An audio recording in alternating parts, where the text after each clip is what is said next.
cái channel clear to ten zavain kan lo pai so Kristami in sibai ka buk thal le chu ni min lama kan video nung bera khan iso in lar le van tir ko in lar hi bible eng tiang ngai tu ne ti kanon upload a kan lo hlut via win ka shia a pathian point mal min som sang nin ka shia kalon hle ni ti kha kan soi mu sa ni tun hula hian khami chun zom na ta khan tharau thiam lim sur ti te rim nam kan ti an chi te rim tui ti te hi bible enga eng tiang ngai tu nge ti karon chun zom le do na nimin khan atop lak lo de hleka khami chun zom na khan do na ni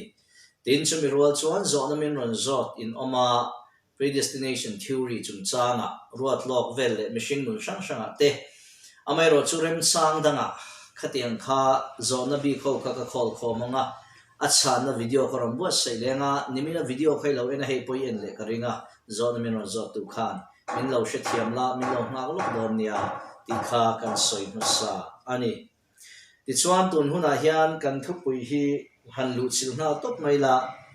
tharau thiang hlim sur rim tui eng tiang ai tur nge i bible enga injil le phot mai te ang tharau thiang hlim ti shim mai hi thu thlung hlui huna hian alang tlem em maya thu thlung hlui a hian voi thum chia tharau thiang hlim ti trong kam hi alanga chu samsung nga le pakhat na changsong le pakhata khan tiang hian langa i hne na ta hi mi pai bo su la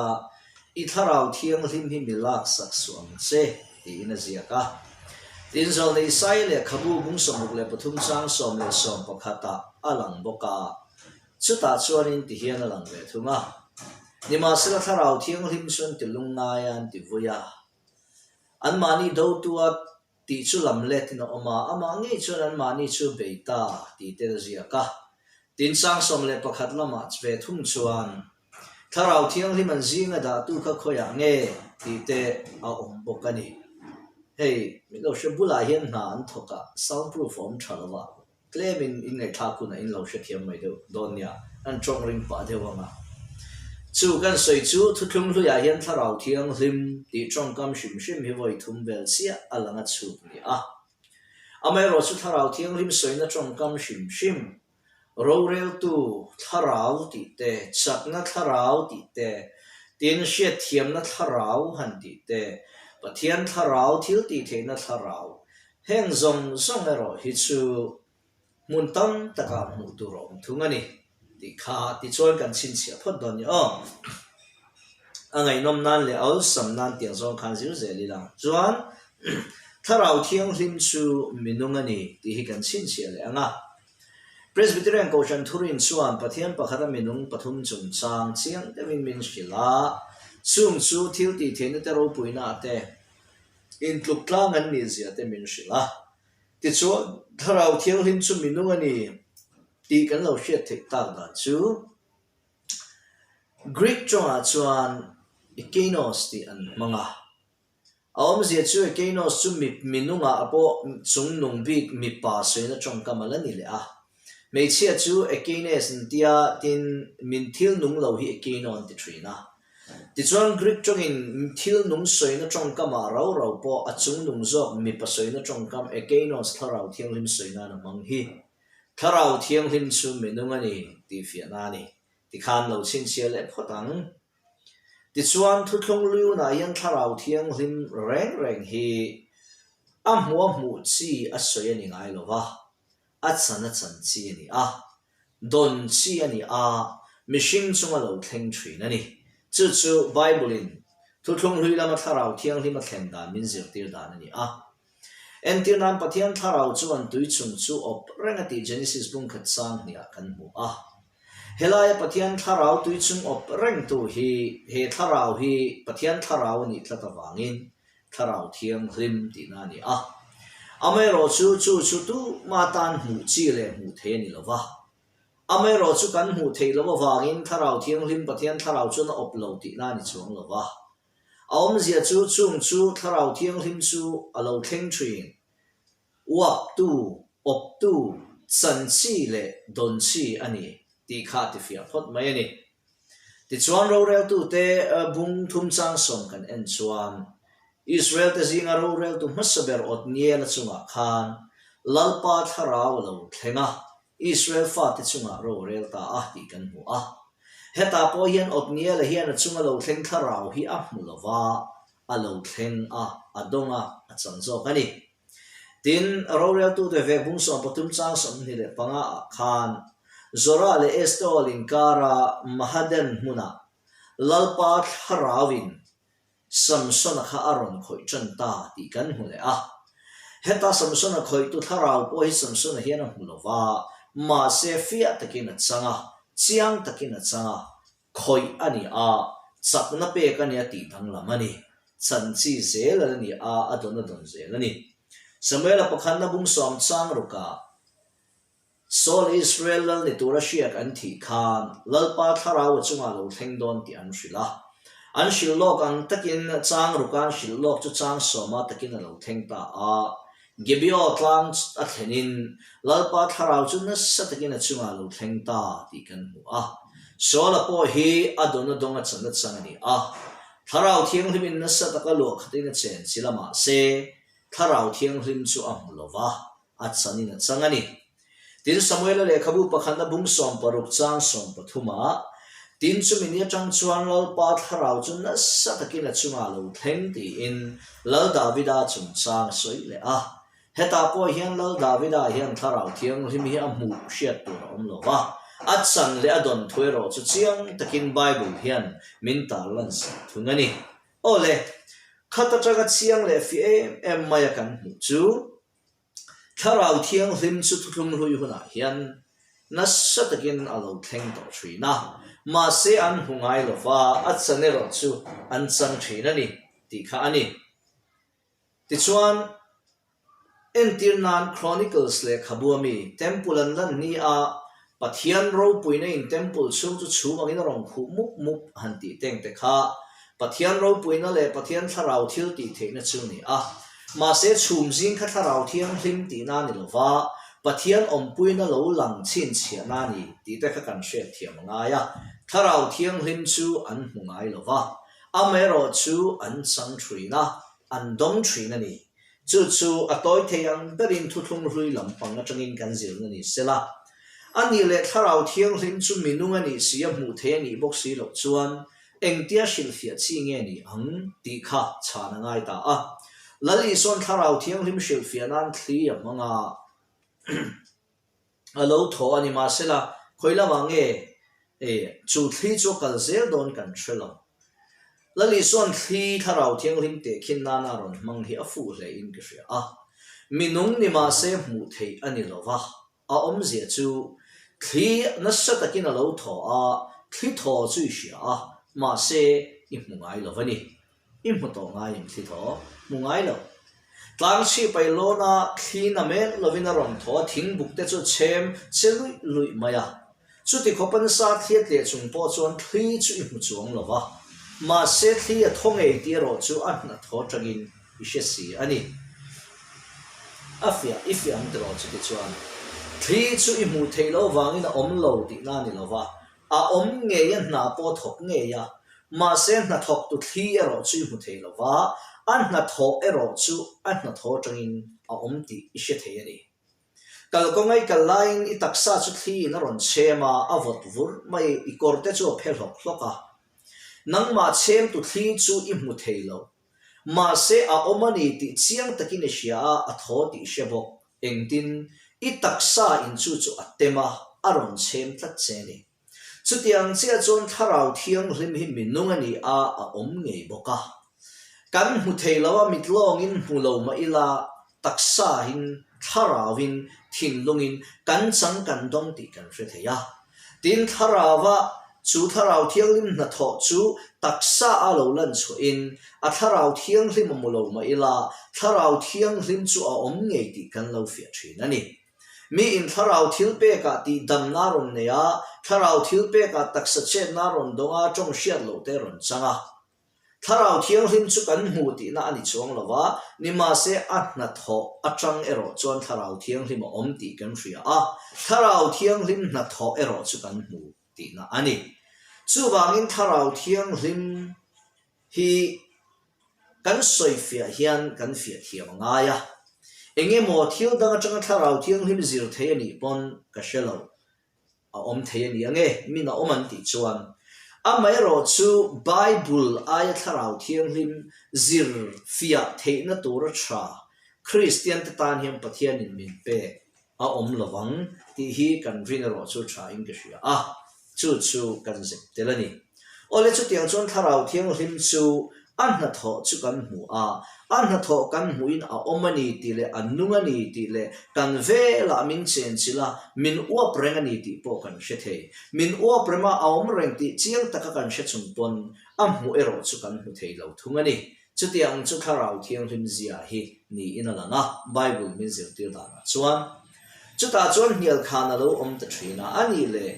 lali so krista khan baptisma chan lai khan và nên honga tharau thiang hlim chu thu ro angin a chunga lo fu a tharau thiang hlim chu mu the ni mai lo mi anti thre amai ro chu pathian thu te hian om se thu takane ya kan chiara kan en ang ringot hi ani lo thina chen khat chu aziak anga pom ngai oma chen khat chu aziak phe na shil fia nei na ti chia oma tharau thiang hlima fia na ero hi chu soi nom the ani lo chumi role ro chong kan soi tum chu ko anei thin ani hemi chumala li so krista chunga tharau thiang hlim thu ro anga lo fu po hi tharau thiang hlim kha mu thei ta a thu ro kha ni ti zonga ingai chuan thil boi thla om ta chu ani thu ro chu tharau thiang hlim ani si chuan voina hian thu ro hi tharau thiang hlim kan vati si lo ve ti angai don ta a in kom saka thu ro nu pan ron fo tharau thiang hlim nu pan fu iti te ngai don ti nani chu tian ni si chuan ni so krista chunga tharau thiang hlim thu ro anga lo fu kha chin chia na ni ti kha kan lo man thiam don ta ani symbolic term ani ti kha in khel turin la la te thian hawan ron kal pheya la la te thian ho chuan jar se sen te kan ron ha ka wangin la la ber chu a en tu te ta she shan the ni lawa amai ro chu mi ten la la chu in khel thia berani a tim pum pu in ha na ni a she shan the ni nge na turin la la kuta chuan emo la la bula chuan chin chia na shan pa an ron ken tira bol keng tu an ron mangani a bol ken a khalla la ni ti na ni lawa la la chu tu nge ni ti fe turin bol ron kengani chu tiang chon lal i so krista hi achunga thu ro anga tharau thiang hlim lan tir ani hi chano oma symbolic term ani a om zia chu lal i so krista chu pathian chatuan thil tum hlen chuak tu clay clark na tu pathian thil tum zong zong fam kim thlen fam kim na tu mishing hlui sual pu taksa ti boral saka phum saka thole nun thiang hlima mishing te din hun thar lo tura min kai thole tu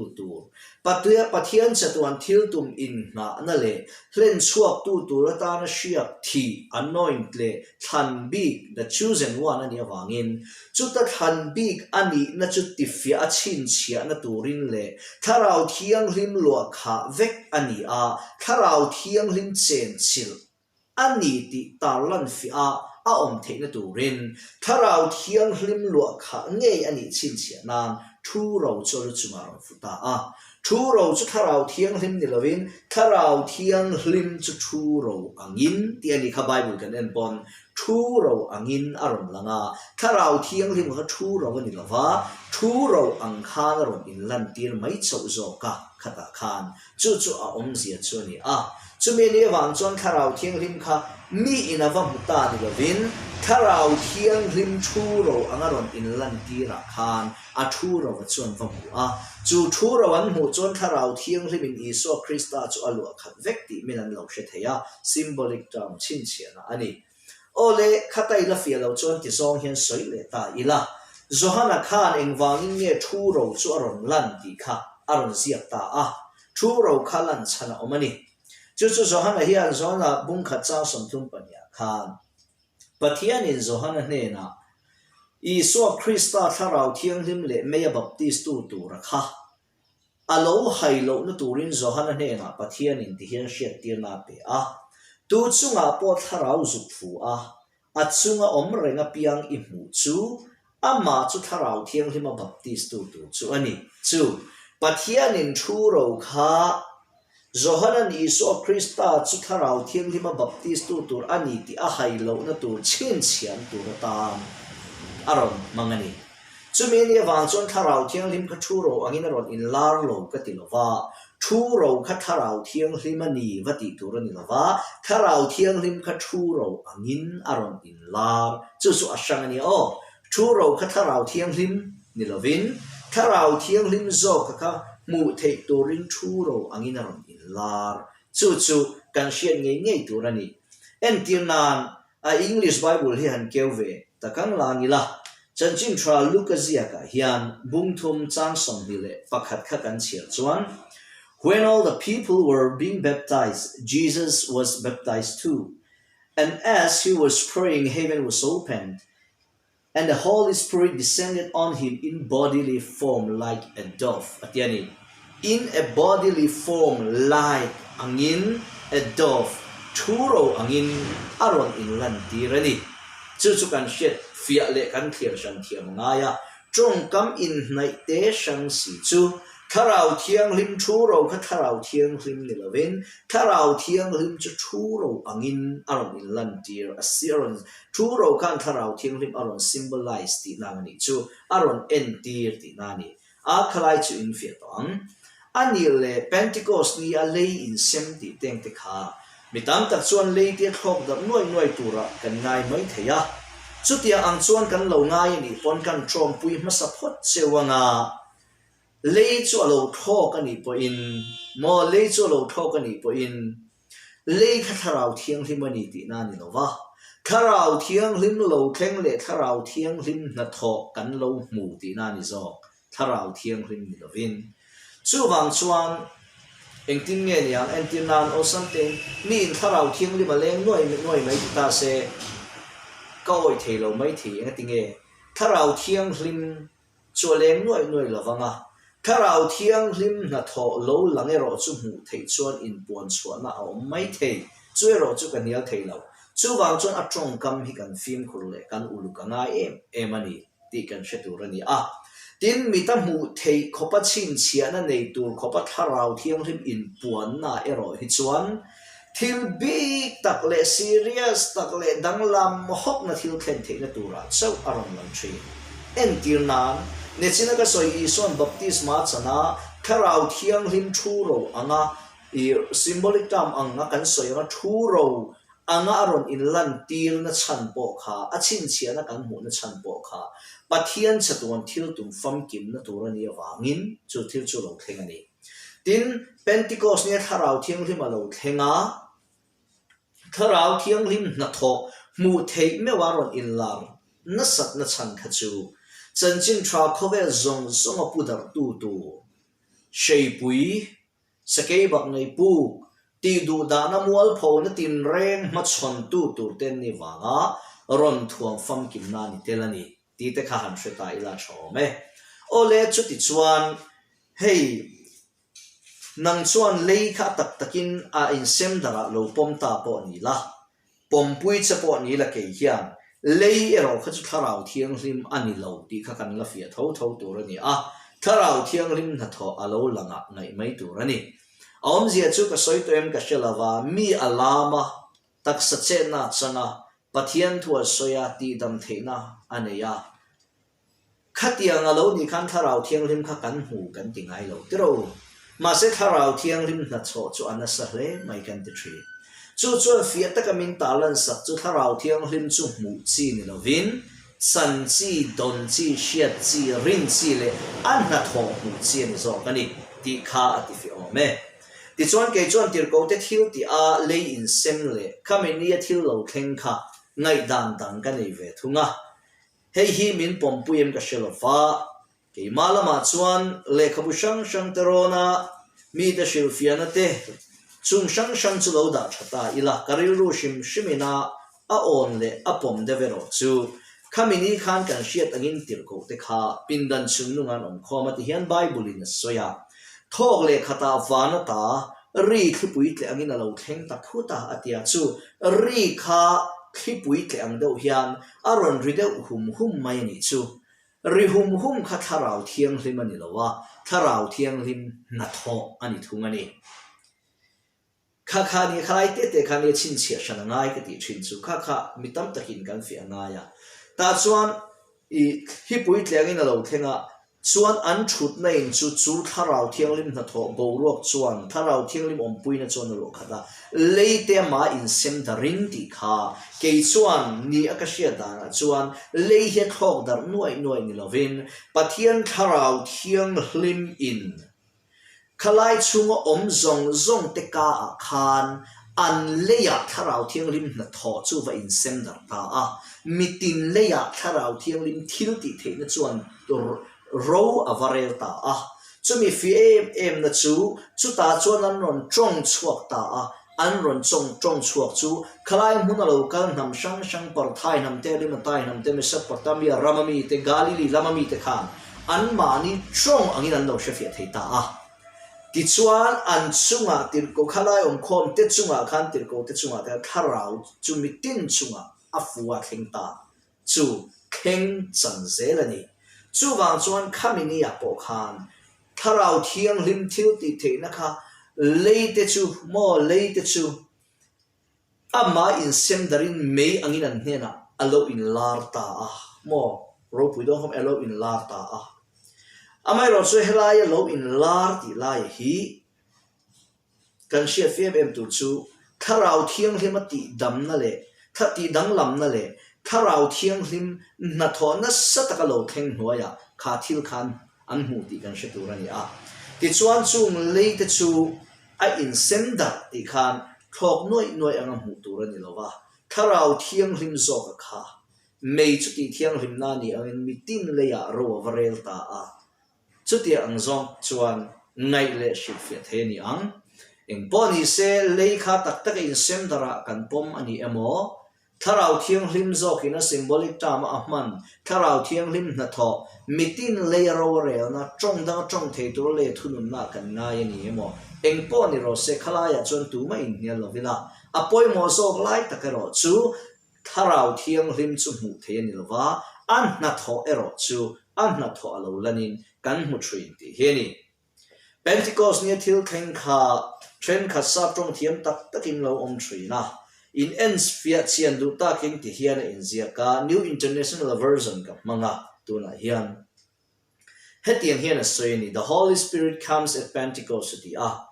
when the day of Pentecost came they were all together in one place suddenly a sound like blowing of a violent winds flew from heaven and filled whole house where they were sitting. They saw what seemed to be tongues of fire that separated and came to rest on each of them. Atiani, simp, alamang heta hin simp ani chuan, it seems that they are looking for someone else. Midang anmel thi thai ni in alang. Chu, zia chu lei ni asia thei tur. Mo, chu tia angam mu thei tur te chu hemini hian tharau thiang lim na tho hi alo theng alo langani en poni sela khalam chu kan du to kana kan thu pui berlai zo kha tharau thiang lim chu mitam hu the ni lova amai ro chu an na thoi ro chu mu the yani taksa le tharawa kan sang theya kan dong theya ai in pon na tene ma se mitam hu the ro chu ni lo ti hi bible means tir da nani chulai chu kan fi tlang to atop nan chuan enge mo khoi mu na mo tharau ze sang thil te lo thenga a then chu caution in rail ball na thia thei don thil te lo ni chung huna chuan khai hetm em chu ni lo ve mi te nan lo ti upa te mo rong bol tu te nan lo ti tharau thiang lim soi chiang kan intile ngot thin lai hi aboi tha hei hian zirtir na dik hum him na konga le tharau dik lo chang tu te nun kong dik a shwai na konga kepe na ti thuan opa rong bol tu min ti doi thei bok tirko pola khachuan Philippi khuwa an zin trum khan tirko te thil tia kan hu kha meiche pakatan mani zuina wa hei hi pathian chungnung beraboi ten ni atia pathian thuron soya amai ro chu pola chuan le hoya achunga ta amma lu tu tharau ram huai tharau chu chuak turin thu petani kan soi tum tak zok chu tharau thiang lim soi chia hi enge kanau tuine mo tharau zemak deuh hlek ka hriat thiam lo ron changa ka va hriat thiam lo rina va har du ve ka lo ti a kha tharau thianghlim soi chian na bible in ati hian ni em ti hi kan ngai to ngai bible in tharau thianghlim soi chian na ati lai tak zok chu tharau thianghlim oi lo na le pom lo na hi ni khatia ang tharau lam na tho mi nan ring lo khan tharau thianghlim oman ring lo ani lo na tho ron lam chuak ka hriat thiam haran tia mishing ngai to na teng an lo oi lo ve ni mai tharau thianghlim om hi ka ring lo tharau thianghlim hi ke chon ka rin zong ni lo min ti se chon chu tharau thianghlim soi chiat na ni poi takani amma ero chu tharau na thok sang a hian tharau thianghlim ni lo rau dang hi chan thei ve tho ani a rau dang awangin a lam siam theya rau dang awangin a tong trai ve siam thei zep thu om lo ne china khan tir ko te thir tia khan karon lak chua to kha chu wang chuan chu tia ang chu mi zong zong chu va mu dik lo tur ka ti na lam ani lo amma ero chu hetia ang pathian thu khoi mo lai mi la chua ka rong bol tu te unun kong dik midang an shuai na tur kong ati doi thei tura chong